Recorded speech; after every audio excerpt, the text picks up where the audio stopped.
You are now about to witness the strength of street knowledge. Witness the strength of street knowledge. Street knowledge. Terrorize the jam like troops in Pakistan. Street knowledge. Street knowledge. Quick service announcement brought to you in part by Warriors. Damn, that shit was dope.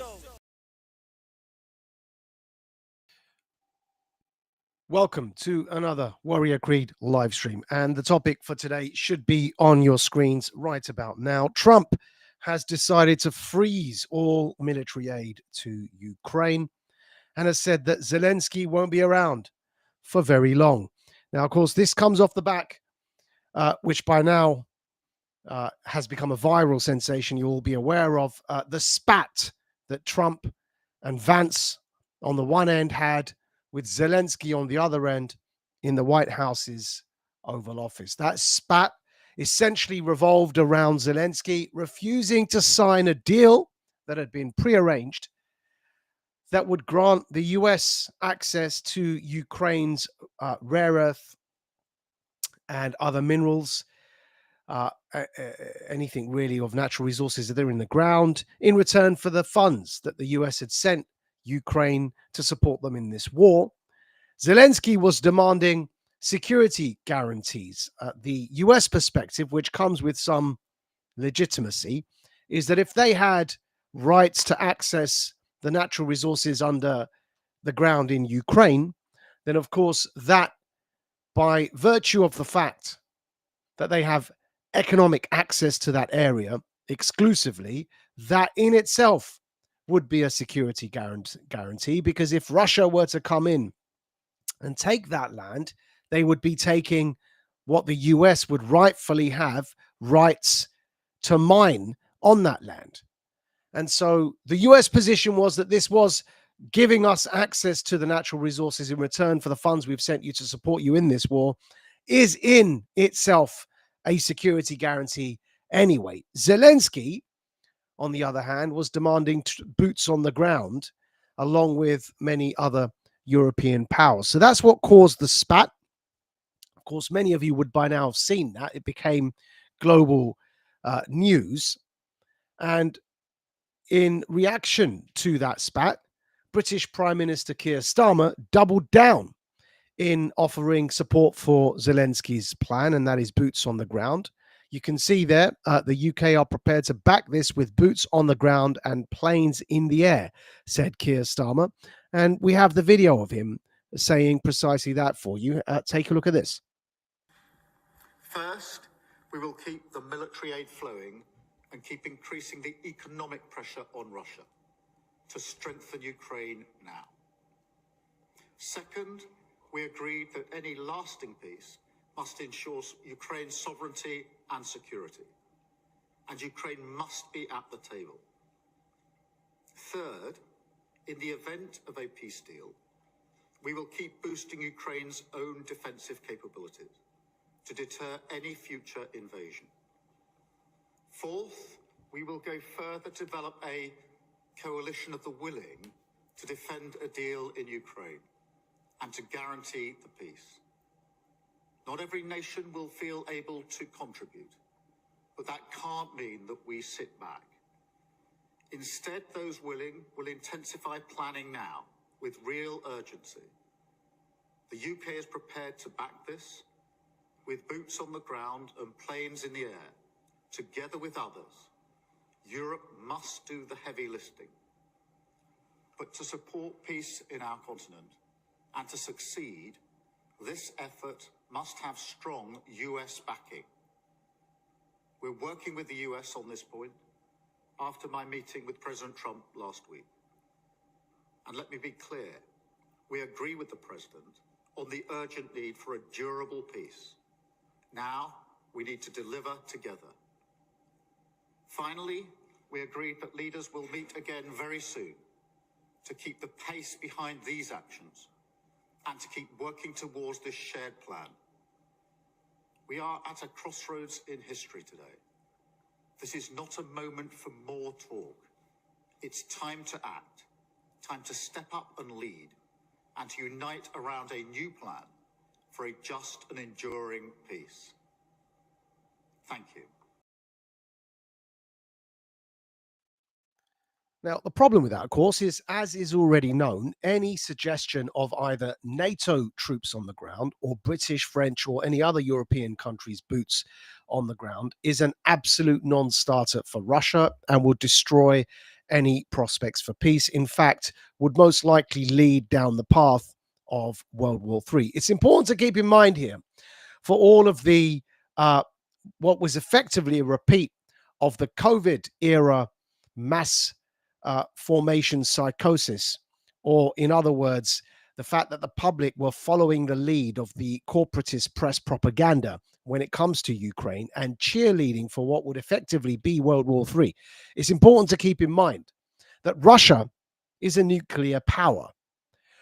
To what end are those demanding troops on the ground inside Ukraine, whether those boots on the ground be European or NATO forces?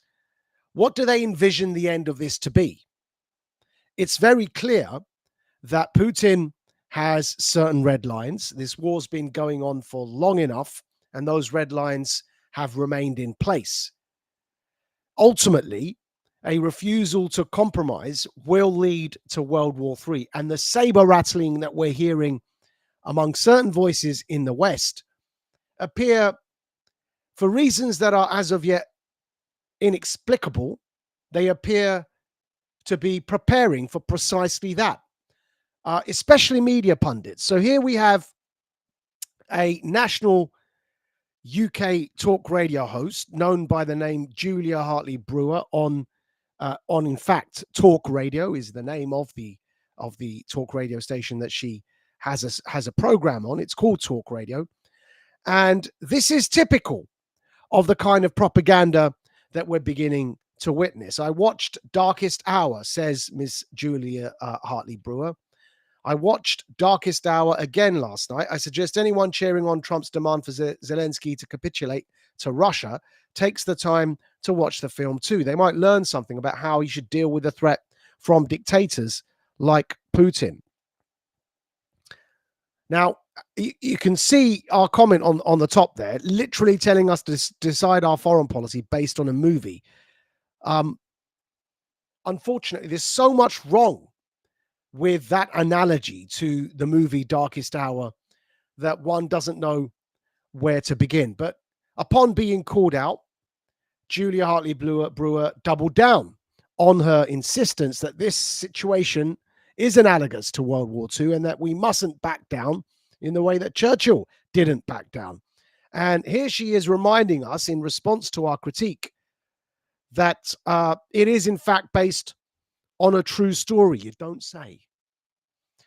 Of course, this true story is the polar opposite of what these people are trying to present. And to help everybody understand exactly how wrong the analogy with World War II is, we've summarized it for you in the following bite-sized points. First of all, Zelensky is no Churchill. The former Zelensky is a comedian whose best-known skit is playing a piano with his penis. That's actually a true story. Right? We don't really, wouldn't be so crude if it wasn't true. The fact is, that's actually true. To carry on reading, the former is a comedian whose best-known skit is playing a piano with his penis. Churchill, on the other hand, was a World War I veteran and, separately, had combat experience, that being in the Boer War. Point two, again, why the analogy is so bad that it requires, I mean, one doesn't know where to begin when it comes to debunking that analogy of Julia Hartley-Brewer, that what we're dealing with is a World War II type scenario and that we mustn't back down because it's akin to appeasing Hitler. So point two, Putin is no Hitler. So first of all, Zelensky is no Churchill. Point two, Putin is no Hitler. In World War II, we fought with Russia against the Nazis. And then Churchill agreed to divide all of Europe with Russia, not merely Ukraine, in order to secure the peace after both our countries defeated the Nazis. It's important to keep this point in mind. In World War II, we fought with Russia against the Nazis who were in continental Europe. The settlement that Churchill agreed to was the division of all of Europe, not just providing or granting autonomy to the ethnically Russian areas of Ukraine. It's nothing compared to what Churchill agreed. Churchill agreed with the Russians to divide all of Europe, including Germany. And in fact, it's within our lifetimes. Anyone who's in Generation X or within my age category will remember the fall of the Berlin Wall, because all of Europe was divided into that which was Western and that which was under the Russian sphere of influence, including Berlin and half of Germany and all of Eastern Europe.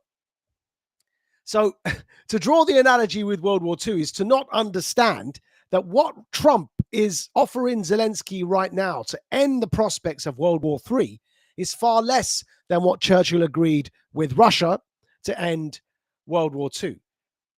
I mean, it's unbelievable how wrong that analogy is. But to continue with the point, let's move to point 3. The Nazis today, so remember, we fought World War II to defeat the Nazis with Russia as an ally. So point 3, the Nazis today are sanctioned officially by Ukraine. The Ukrainian Azov Nazi battalion, who Zelensky made into the Ukrainian National Guard, are the direct heirs to the Nazi collaborator, the Ukrainian named Stepan Bandera. That's why those forcibly conscripted Ukrainian kids were making a Nazi salute in the tweet that you posted and then deleted when you were called out for it. This is, of course, addressing Julia Hartley-Brewer, who posted this. You can see at the bottom there, these young kids who are conscripts into the Ukrainian army making a Nazi salute. Julia Hartley-Brewer deleted that tweet when being called out for promoting Nazism. Point being there that in point 3, we make the point the Nazis today are actually in Ukraine. They're not in Russia. And so to draw the analogy from World War II, we fought with Russia in World War II against the Nazis. So move that to today. And the idea should be that the Nazis, who are currently the Azov Nazi battalion, has formally been incorporated into the Ukrainian National Guard.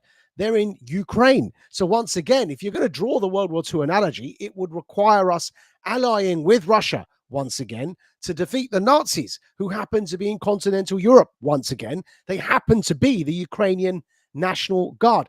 That much, by the way, is just a fact. This isn't polemic. This isn't opinion. The Azov Nazis are the direct heirs of the Bandera Nazis, who are from World War II. They are literally the continuation of the Nazis from World War II, who became the Azov Brigade in Ukraine. To reward them for their willingness to fight Russia, Zelensky appointed the entire brigade, which is the Azov Nazi Brigade, as the Ukrainian National Guard. So people, if you're going to say in response, but Majid, there are Nazis everywhere, including in Britain and in America, that's true. And in Russia, of course there are. But the United Kingdom has not made Combat 18 an official battalion in our armed forces. The United States of America has not made the KKK a formal battalion in the US military. The Azov Nazi Brigade has become a formal part as a battalion of the Ukrainian armed forces. They've made them literally the Ukrainian National Guard. This is a major problem.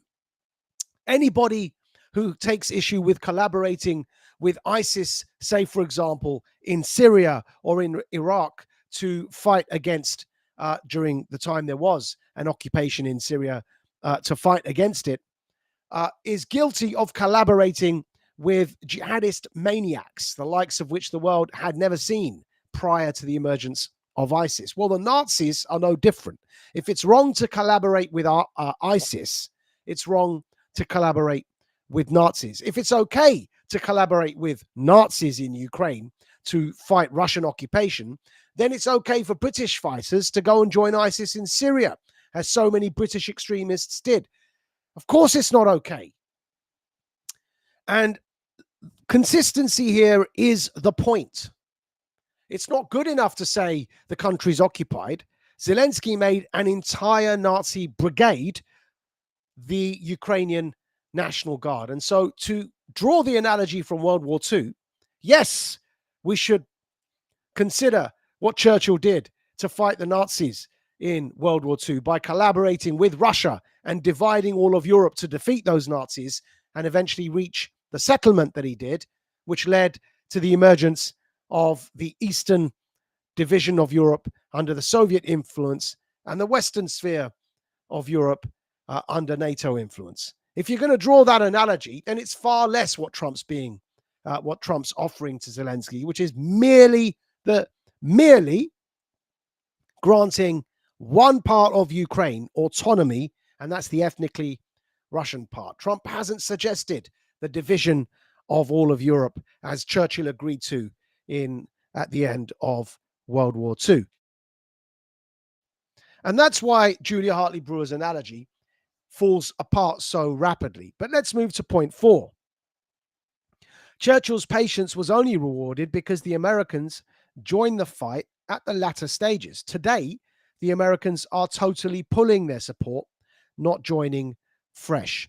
Again, to understand the reason we eventually were able to win World War II is because Churchill's resilience was eventually rewarded by the joining of the Americans. To demand resilience now fails to understand that the difference is the Americans are pulling out, not joining fresh at the latter stages of this war. And with the American withdrawal, including what we're going to come to, their total freezing on all military aid to Ukraine, which you can see here on your screens, reported by the Times today. How much military aid has the US sent to Ukraine? Freeze could be devastating. A senior UK source fears President Zelensky's position may be untenable without access to the cream of the weapons, which are US weapons. About 20% of Ukraine's weapon supply comes from America. Around 20% comes from the UK and other European countries. The rest are made inside Ukraine, but the 20% that comes from the US happens to be the real cutting edge stuff that they need to be able to defeat Russia's own weapons. So there's the problem.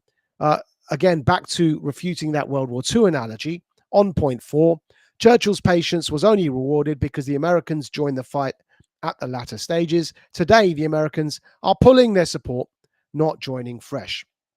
And finally, moving to point 5, Russia has nukes, and you're willing to provoke World War III over a movie that you don't understand because you're feeling a bit of jingoism. And here is the most important point, and that is Russia is a nuclear power. To what end are we demanding the continuation of this war? Are we really understanding what World War III entails? Do we really grasp what it means to go to a direct, hot, full-on confrontation with a nuclear power such as Russia? We didn't even do that in World War II. And that was before Russia declared that it had nukes. Now, as a nuclear power, it renders the idea of challenging Russia directly entirely obsolete. That's exactly what the principle of mutually assured destruction enabled. The acronym being MAD, M-A-D. That doctrine emerged after the proliferation of nuclear weapons. And what it means as a military doctrine is that if nuclear powers went to war with each other, they would absolutely devastate each other. Mutually assured destruction. And that's why nuclear powers don't go to war with each other, because it's mutual suicide to fight a nuclear power. It means the end of us and the end of them. In this context, fighting Russia would involve fighting China, and World War III would be the nuclear West against the nuclear Russia and China and their BRICS allies. That would pretty much be the end of the planet, frankly. So those who are encouraging or upping the ante in this war simply fail to understand what World War III would entail. It would literally mean, and this is not hyperbolic, it would literally mean the end of civilization as we know it.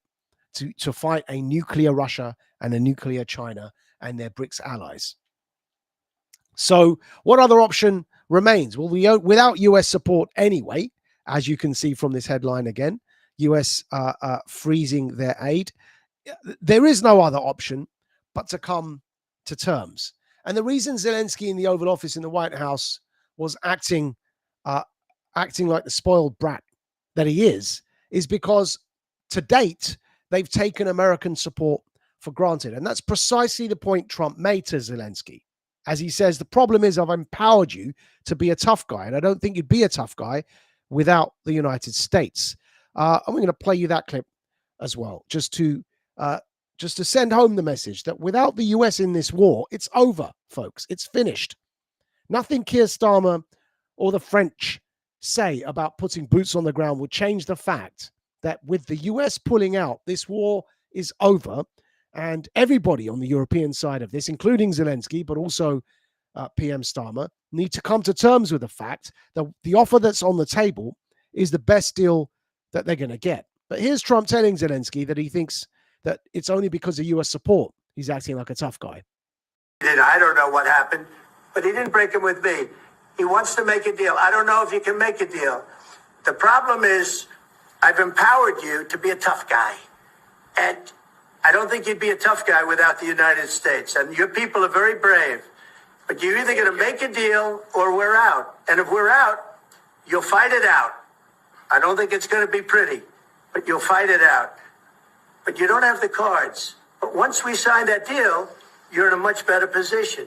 But you're not acting at all thankful. And that's not a nice thing. I'll be honest, that's not a nice thing. All right, I think we've seen enough. What do you think? Huh? This is going to be great television, I will say that. All right. We'll see what we can do about putting it together.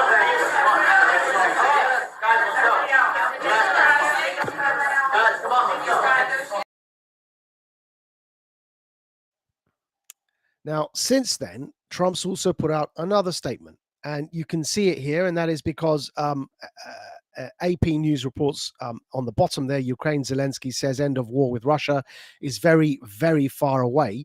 And Trump responded to that on his own Truth Social account, saying this is the worst statement that could have been made by Zelensky, and America will not put up with it for much longer. It is what I was saying. This guy doesn't want there to be peace as long as he has America's backing. And Europe in the meeting in the meeting they had with Zelensky, stated flatly that they cannot do the job without the US. Probably not a great statement to have been made in terms of a show of strength against Russia. What were they thinking? So you see, Trump's making it very clear. It's over. Zelensky's not going to be around for very much longer, as he said. He won't be around for very long. And we're going to play you that clip as well. This is in response to Zelensky saying the war is going to last for a very, very long time. Trump saying, no, Zelensky is not going to be around for a very long time. Get into a room, so to speak, and we have to make a deal. And the deal can be made very fast. It should not be that hard a deal to make. It could be made very fast. Now, maybe somebody doesn't want to make a deal. And if somebody doesn't want to make a deal, I think that person won't be around very long. That person will not be listened to very long. Because I believe that Russia wants to make a deal. I believe certainly the people of Ukraine want to make a deal.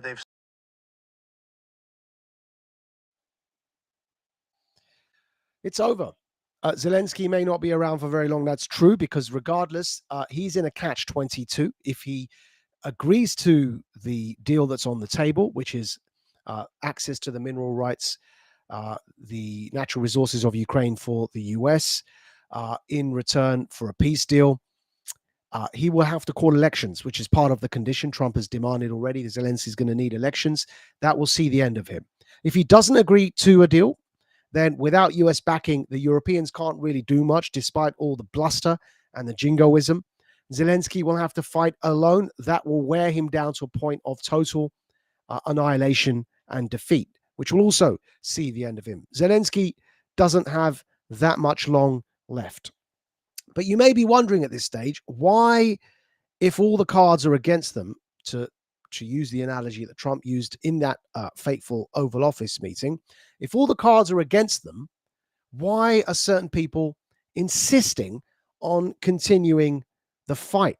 Well, the answer there is, as we mentioned in last week's stream, because the compromat material that is currently hanging over many of the world's leaders, the globalist politicians, certainly, that compromat material of them, the leaders in various compromising positions with underage girls, the Epstein operation, that material is being used to blackmail world leaders into continuing in a certain direction. But it's rapidly losing its ability to do so because of events, as we mentioned in last week's stream, that are unfolding on the American side of this debate. And that is Trump getting into power.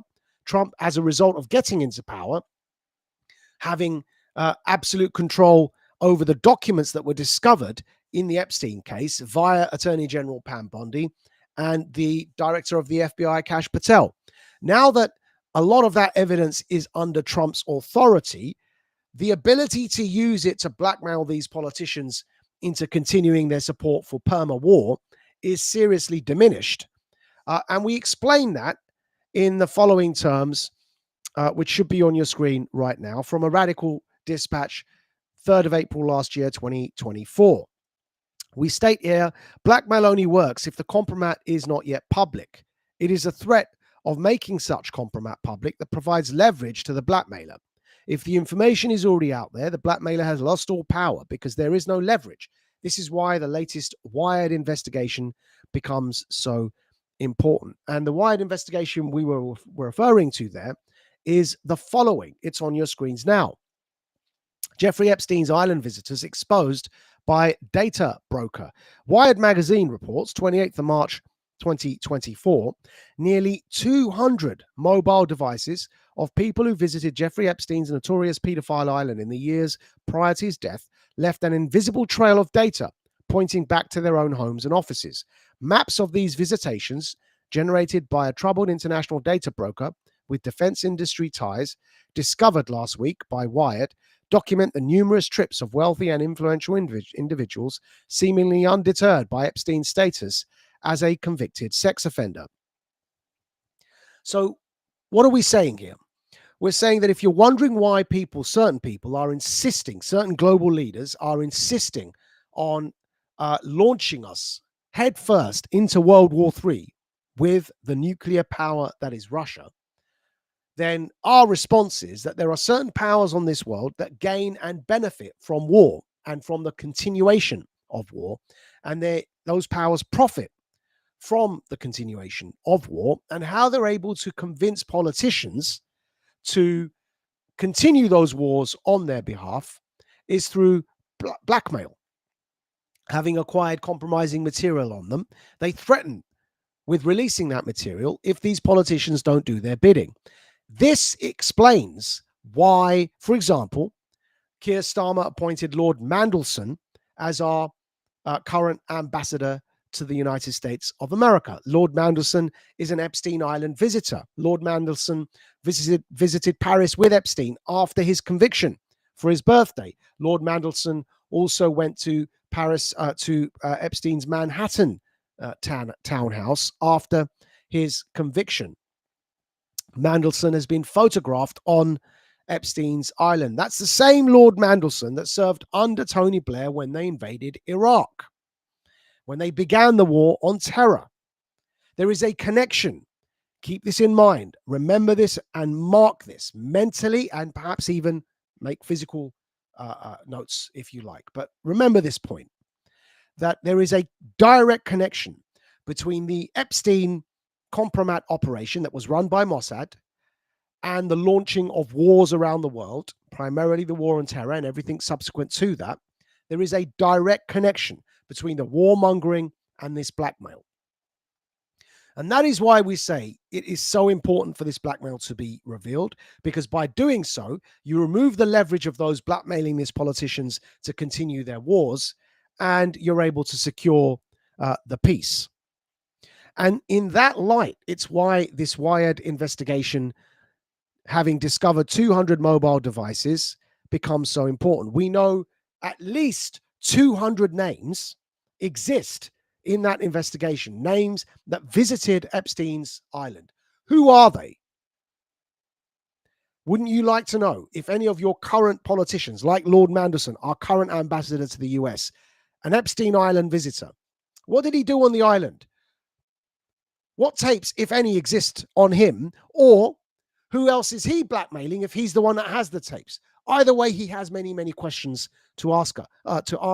And there are 200 other names, at least from mobile phone data, confirmed to have visited that island. And those names are known by the people that have access to this investigation. So why do the public not know those names when these people, according to Wired magazine, already have access to those 200 names? And that story was also at the time reported by The Times. You can see it here. The Times of London, 29th of March, 2024. Clues from 200 phones over who visited Jeffrey Epstein's island. And to read from the extract, another and potentially more comprehensive view of all who visited Epstein's domain in the US Virgin Islands has been revealed in mobile phone location data collected and mapped by a data intelligence firm called Near Intelligence. The data pinpointed the location of more than 200 phones belonging to people who visited Little St. James, according to Wired magazine, which said it found the maps while searching through reports produced by one of the company's intelligence platforms. And that's why we say, back to where we reported all of that originally, Radical Media Reports, 3rd of April, 2024, blackmail only works if compromat is not yet public. It is the threat of making such compromat public that provides leverage to the blackmailer. If the information is already out there, the blackmailer has lost all power because there is no leverage. This is why the latest Wired investigation becomes so important. That was in 2024. Now, last week, our stream was on that topic. If you remember, you can see it on your screens now. Release of Epstein files in unexplained delay as US Attorney General Pam Bondi goes dark. And our basic point, because there's a lot of obfuscation around what exactly people mean by Epstein's client list. Well, we've just shown you, we already know that 200 names for certain exist. What Pam Bondi's office, the Attorney General's office in the US, what they released in so-called phase 1 is simply the stuff that we've already put in that dispatch from last week. It was already there. And that dispatch from last week was quoting our earlier work from last year.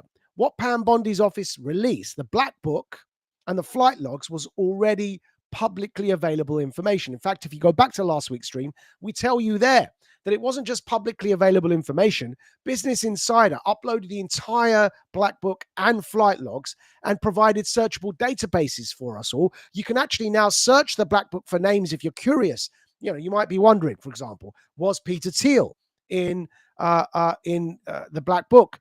Yes, he was. You go and you can find, and Peter Thiel's in there. That's the founder of Palantir, Elon Musk's co-founder of PayPal. Steven Pinker. Yes, he's in the Black Book, right? So you can search this stuff on, since we put this up last year on the Radical Dispatch, Business Insider placed it behind a paywall. But still, if you subscribe to Business Insider's paywall, you can still search the Black Book and the logs and the flight logs. So what Pam Bondi released in so-called phase 1 last week was it was an anticlimax. But they are promising at least more phases to come. But what they released so far was an anticlimax. And people are saying, but what do you mean by Epstein's client list? It's not that complicated, folks. It's very easy, in fact. And it's summarized for you on the screen right now in the following sentence. It's quite easy if you think about it. Ghislaine Maxwell remains the only woman to have been convicted of trafficking underage victims to absolutely nobody. Yes, that's the point. Who were Epstein's VIP clients? President Trump promised his MAGA base to address this glaring problem. And the point we're making, what people are saying, well, there is no list. What do you mean by Epstein's client list? The list, of course, is a creation. It's manufactured. What we really mean is, why was Ghislaine Maxwell convicted for trafficking underage girls? Okay, great. To whom? To whom did Ghislaine Maxwell traffic these underage girls? Those men or women who committed those crimes for which Ghislaine Maxwell trafficked the underage girls to them and has been put into jail for, Those men, who are they? They are crimes. We would like to know. Bill Clinton, mentioned over 50 times in trial documents, a visitor to the island on the flight logs. Bill Clinton stands accused of being too suspiciously close to Epstein. Did he benefit from the services provided, the criminal services provided by Ghislaine Maxwell? Did Lord Mandelson, also a visitor to the island, our current ambassador to America, appointed by none other than our current Prime Minister Keir Starmer, did Lord Mandelson benefit from the privileges, the criminal benefits provided to him by the now convicted Ghislaine Maxwell? So consider this point. Ghislaine Maxwell remains the only woman to have been convicted of trafficking underage victims to absolutely nobody. Who were Epstein's VIP clients? And that's what we mean when we say the Epstein client list. What we're saying is, who were the men who committed the crimes for which Ghislaine Maxwell went to jail? It isn't that complicated. Was Bill Clinton one of them? Was Peter Thiel one of them? Was Lord Mandelson one of them? Was Richard Branson one of them? All of them are mentioned variously and in different forms in trial documents and other such documents. Was Prince Andrew one of them? The public would like to know, because what some people already know, according, as you see from the Times, quoting the earlier Wired investigation that we mentioned to you, is that some people, such as Near Intelligence, a defense data intelligence firm, some people have 200 names who visited the island. Well, the rest of us would like to know exactly who they are, because we'd like to know if they're being blackmailed to support permanent war in foreign countries and to send billions of our taxpayer-funded money, whether in Britain millions or America billions, to fund those wars abroad while our own population is struggling. And we would like to know, is it the blackmail that continues to take effect and answers the question as to why these politicians continue to support and fund insane wars abroad? That isn't too much to ask. It shouldn't be too much to ask to say, why can we not convict those who traveled to an island known as Pedophile Island on a jet, a private jet known as Lolita Express, for goodness sake? Why is it too much to ask to say that we would like to know the names of those men that statutorily raped or otherwise raped those underage trafficked victims? It shouldn't be that difficult to comprehend. And in fact, US Attorney General Pam Bondi has admitted as much in the media, because as you can see here on your screens, she says that the Southern District in New York of the FBI was sitting on thousands of pages of documents regarding Epstein, thousands and thousands. And that was after, of course, that phase one release, being the anticlimax that it was received so badly because the AG's office, Pam Bondi, simply released documents that we all already have, and that is the flight logs and the black book. But you need more. You need to know, because not everyone in the black book went to the island. Not everyone in the flight logs flew to the island. Some people didn't fly to the island, but they flew elsewhere on those jets. But the fact that Ghislaine Maxwell's been convicted for something, and that is what? For trafficking underage victims illegally, which is why she's in jail, right? So the question is, to whom did she traffic them? That much must at least be known by those who prosecuted Ghislaine Maxwell, because she's gone to jail for it. She's still alive. She's not been Epsteined. So surely it shouldn't be that difficult to get the living witness that is Ghislaine Maxwell, who's already been convicted for the crime of trafficking underage victims to nobody, and ask her, who was that nobody that you've been trafficking those underage victims to and for whom you've gone to jail? Just give us those names. Who had sex with those underage victims? Surely they should be in jail too. I'm sure Ghislaine Maxwell would agree with that she shouldn't be the only one being punished. And so it's not really that difficult an ask. And Pam Bondi has recognized that herself, and last week demanded as much from the FBI. Take a look at this. So this is after it transpired that her office hadn't been given all of the documents. She then gave this interview. Very excited about this. Attorney General Pam Bondi, a good friend, especially a good friend of my wife, but a wonderful lady, a great lawyer. Welcome to the program, Madam Attorney General. I want to get into this Epstein thing a little bit. I think the American people are very curious about who's on this list or these lists. You have been doggedly trying to get all the information. And now we learn, thanks to you, that you've been stonewalled by people in New York. Do you want to explain that? Yes, Mark. So as you know, we released about 120 pages of documents, and I started asking for these documents right when I came into office and before Kash Patel was in there. So I ended up getting about 120 pages. We carefully redacted them, of course, to be sure the 254 young girls, women who are victims of sex crimes and sex trafficking, their personal information was redacted and out of there to protect them. So I'm going through it and I kept saying, there has to be more, there has to be more. I'm assured that's it. Kash asked the same questions. Assured there's no more. I found out, this week that a source told me New York, SDNY, they're sitting on thousands of pages of documents regarding Epstein. Thousands. And of course, you've seen the very strong letter. We will get everything. We will have it in our possession. We will redact it, of course, to protect grand jury information and confidential witnesses. But the American people have a right to know. And Donald Trump is the most transparent president in our nation's history. So not only will America get the full Epstein files, they will get JFK, they will get... And the letter she referred to that she sent the FBI demanding those thousands of documents, the Spectator Index reported, Attorney General Pam Bondi says the FBI is withholding Epstein documents from the Department of Justice. Here is that letter. And in that letter that the Attorney General Pam Bondi sent the FBI, she provided a deadline, as you heard in that clip, of 8 a.m. the next day. This deadline passed last week, by the way, to receive those documents. Well, what's happened since then has been quite interesting because as reported by ABC 7 News in New York, on your screens now, the head of the FBI in New York was forcibly resigned. And in that article, it states exactly what may have happened at the end of the article. ABC 7 NYC reports 4th of March 2024. The head of the FBI in New York forcibly resigned Monday in the latest high-level shakeup at the Bureau under the Trump administration. And then to the end of the article, most recently, Attorney General Pam Bondi accused the FBI's New York office of withholding information about the investigation into Jeffrey Epstein.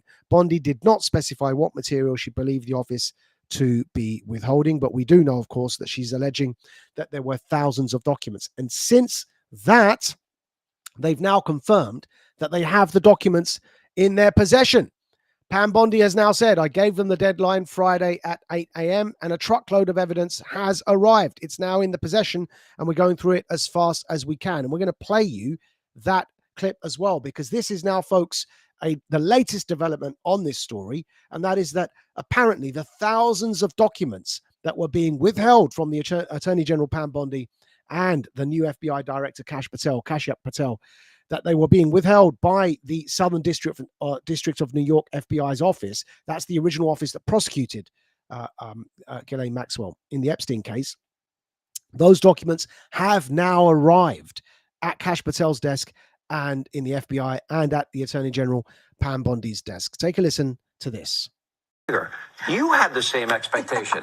We all did. And the FBI handed over a couple hundred pages of documents. But, Sean, I gave them a deadline of Friday at 8 a.m. to get us everything. And a source had told me where the documents were being kept. Southern District of New York, shock. So we got them all by, hopefully all of them, Friday at 8 a.m. Thousands of pages of documents. I have the FBI going through them, and Kash is also, now that we have Kash here, it's a game changer, of course, and Kash is going to, Director Patel, is going to get us a detailed report as to why the FBI withheld all of those documents. Okay, I want to be clear because I think people got frustrated because they were expecting more. You were expecting more, and you didn't find out less than 24 hours before the release. You got a whistleblower that confirmed that there were way more documents that they were supposed to turn over, and then you found out just before that. Well, sure. And you're looking at these documents going, these aren't all the Epstein files. You know, there were flight logs, there were names and victims' names. And we're going, where's the rest of the stuff? And that's what the FBI had turned over to us. And so a source said, whoa, all this evidence is sitting in the Southern District of New York. Yeah. So based on that, I gave them the deadline, Friday at 8, a truckload of evidence arrived. It's now in the possession of the FBI. Cash is going to get me and himself, really, a detailed report as to why all these documents and evidence had been withheld. And, you know, we're going to go through it as fast as we can, but go through it very cautiously to protect all the victims of Epstein, because there are a lot of victims. Well, you had identified in phase one over 200.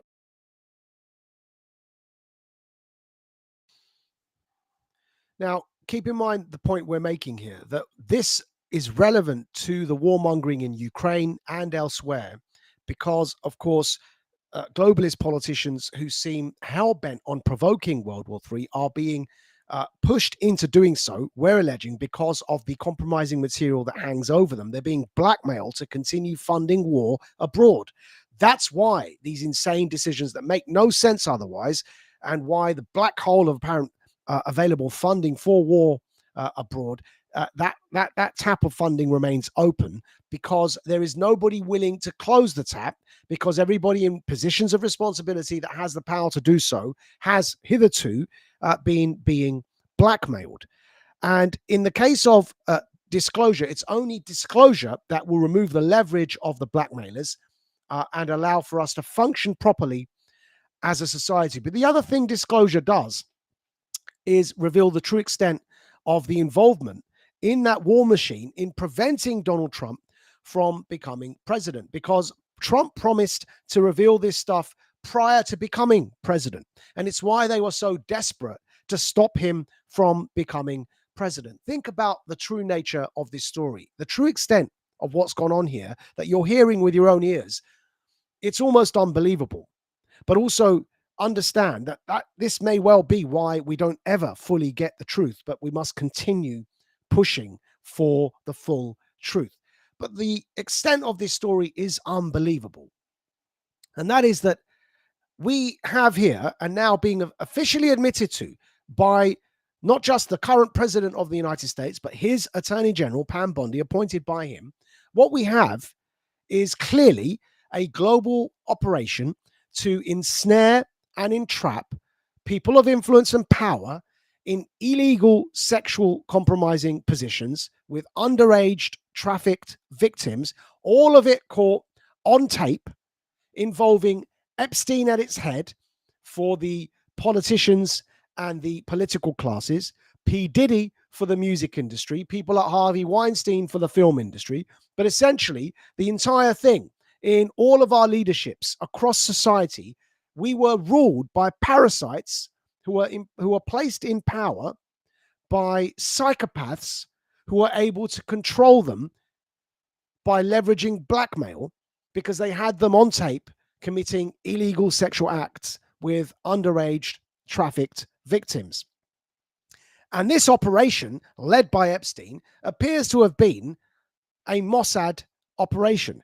Now, what we're really saying there, therefore, is that Mossad was facilitating the rape of children globally in order to pursue its foreign policy aims. That's a very, very serious crime, an incredibly serious allegation, and why the release of these documents is so sensitive. But President Trump has promised not just the declassification of these Epstein files, but also the 9/11 files, the JFK assassination files, and everything else. And that's why he established or authorized the setting up of a committee in Congress led by Anna Paulina Luna, Representative Luna, and that is the Congressional Task Force on Declassification. Anna Paulina Luna has been demanding these documents from AG Pam Bondi, because she also understands that declassifying all of this stuff removes that leverage that is being used against globalist politicians and by which they're steering our respective governments towards ongoing madness. And it's by declassifying these documents, including the 9/11 files, that we'll understand the true extent of the warmongering and what's been going on for most of our lives. It is truly an enormous, enormous story that is going to shock the public. But we've caught glimpses of it through this Ukraine war situation, because the declassification doesn't just involve the Epstein files, but also involves warmongering by those who are involved in this blackmail and assassination attempts directly against President Trump, because they sought to prevent him from coming to power, knowing that he wanted to release all of these documents. So that's why the Ukraine link comes in here specifically, and it reveals that the declassification of these documents will reveal that those that were supportive of the war in Ukraine, the CIA and others who were allied with Zelensky, specifically tried to stop President Trump coming to power because they knew he was going to declassify all of these things and bring an end to the war in Ukraine and elsewhere. And it's in that context this week that US Colonel Douglas Macgregor has once again raised this issue by saying there, you can see dated the 2nd of March, breaking, direct links emerge between Ukraine and Trump's second assassination attempt. Now, we at Radical Media already reported this a long time ago in our Radical Dispatch on P. Diddy's arrest in Section 3, and we'll publish all of these receipts again for you tomorrow, in which we made it very clear that the second Trump would-be assassin, Ryan Ruth, had CIA and Ukraine connections. And we're going to remind you all of this again here, because as we reported back then, you can see there, Radical Media reports 18th of September 2024. We cited Clint Russell, who looked at the video we're about to play you and said Trump's second assassin is seen at 1 minute 50 in a propaganda ad for the Azov Nazi battalion, the known Nazi elements within the Ukrainian military. He was arrested multiple times on terroristic charges, WMDs, weapons of mass destruction, full auto machine gun, and various other charges.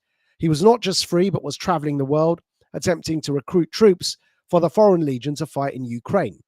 If you know anything about the war in Ukraine, you already know how deeply involved the CIA has been in Ukraine since long before Russia invaded. I've seen enough, says Clint Russell.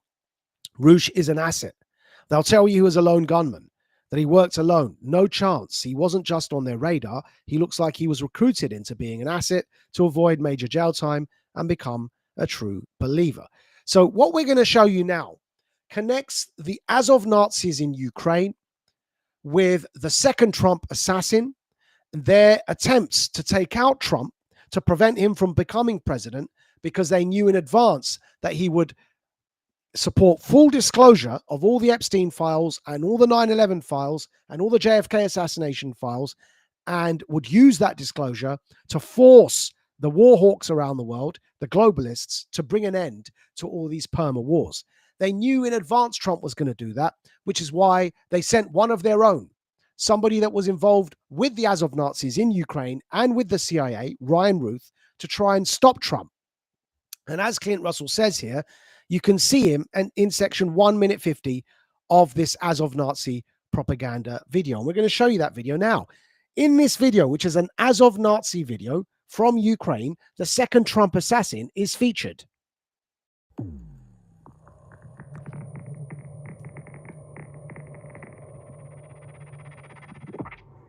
Слава Україні!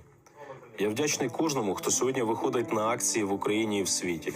Всім, хто розуміє, наскільки критичною є ситуація в Маріуполі. Всім, хто кричить про Маріуполь. Кожен день на Азовсталі – це нові загиблі та нові поранені, яких немає можливості тут лікувати. Увага всього світу зараз прикута до Маріуполя та до Азовсталі. Але цього недостатньо. Потрібно зробити зелений коридор для евакуації нашим пораненим. Потрібно негайно надати їм кваліфіковану медичну допомогу. Повірте, ці хлопці заслуговують на евакуацію. Дайте нам також вивезти тіла наших загиблих побратимів.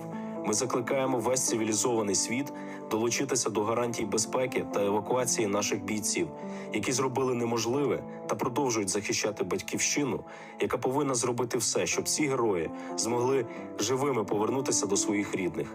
Іншої можливості врятувати життя людей на Азовсталі може і не бути. Слава Україні! Героям слава!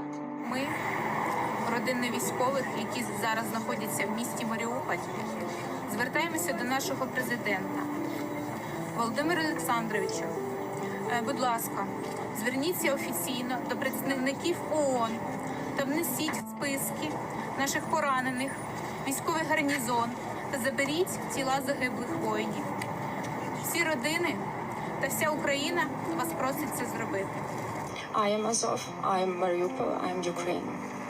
Sorry, it's really hard, but the purpose of the action is to appeal to world leaders, world organization, with a demand to provide a green corridor, an evacuation of all survivors,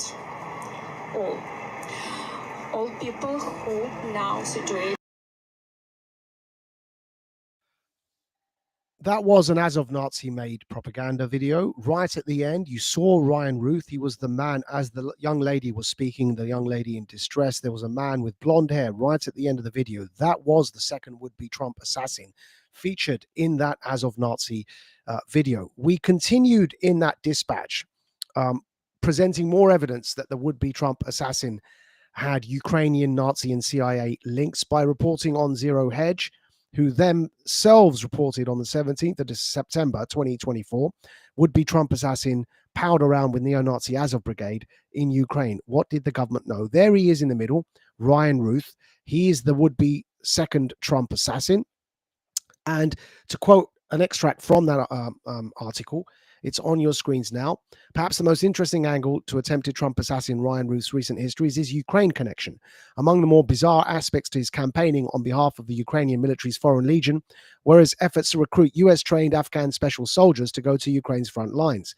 The initiative appeared so large in scale, given Ruth was seeking to transfer hundreds or even thousands of Afghan fighters, according to his words, that one commentator questions, in light of the attempted assassination of Donald Trump, who was he working with in the US government that was allowing him to do this?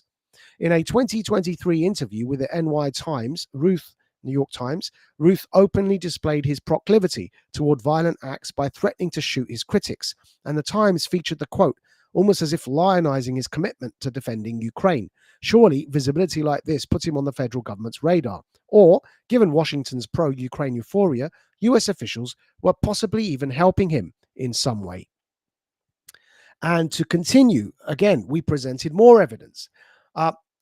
We said that below is a video that features Trump's second suspected assassin, Ryan Ruth, recruiting former US Special Forces and other mercenaries to fight in Ukraine. And again, we're going to publish all these receipts for you tomorrow, republish them because we already published them last year for you, but we will republish them for you tomorrow. But here is a video of the second would-be Trump assassin, Ryan Ruth, recruiting in Ukraine.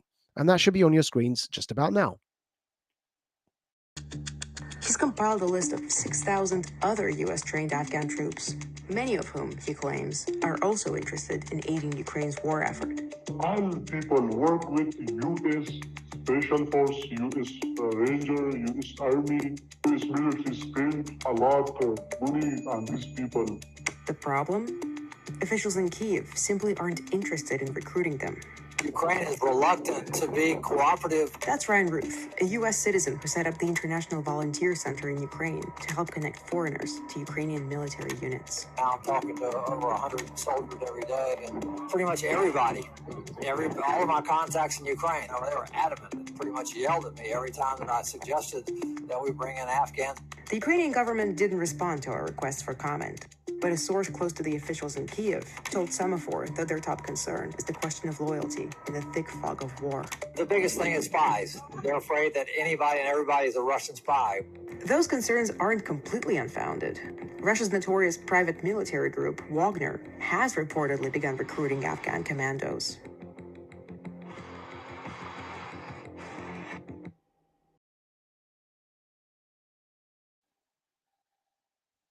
And there you have it. The second would-be Trump assassin clearly involved in the recruitment process for Ukraine. So what did the CIA know?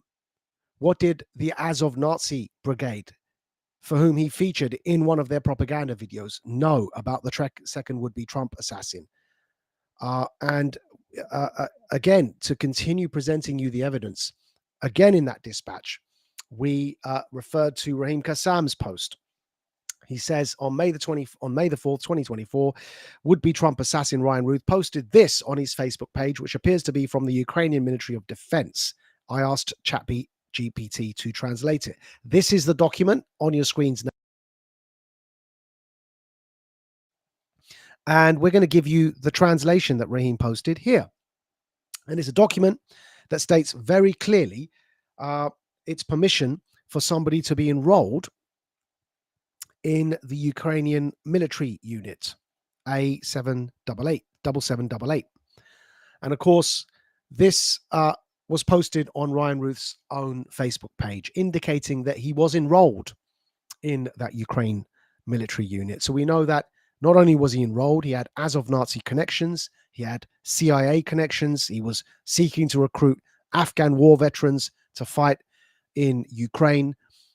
And this is why, folks, we said in summary the following point.